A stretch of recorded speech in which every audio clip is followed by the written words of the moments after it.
Mas mahalaga ang tiwala kaysa sa pera. Trabaho lang yun. Delivery lang ng parcel. Simpleng salamat.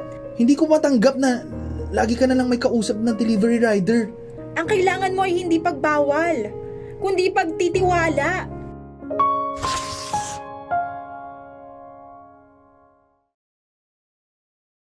Tria, ilang beses ko na bang sinabi? Ayoko na sa pagbibenta mong yan. Lagi na lang kasi ako may nakikitang rider na dumarating dito eh. Tapos lagi pa kayo nag-uusap. So ano, magsa-sign language kami? Bubulungan. Marco, trabaho lang yun.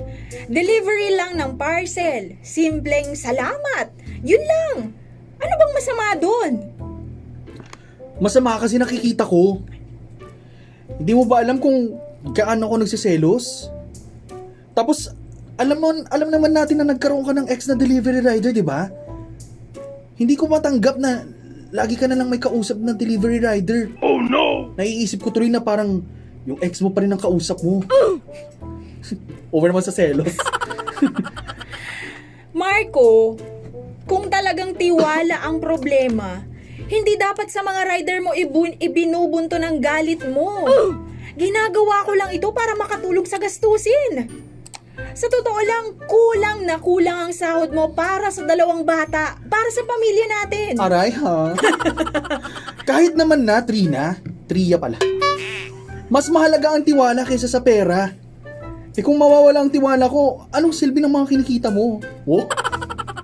At kung ititigil ko ito, anong silbi ng tiwala kung wala namang panggatas, pang-tuition at pambili ng bigas?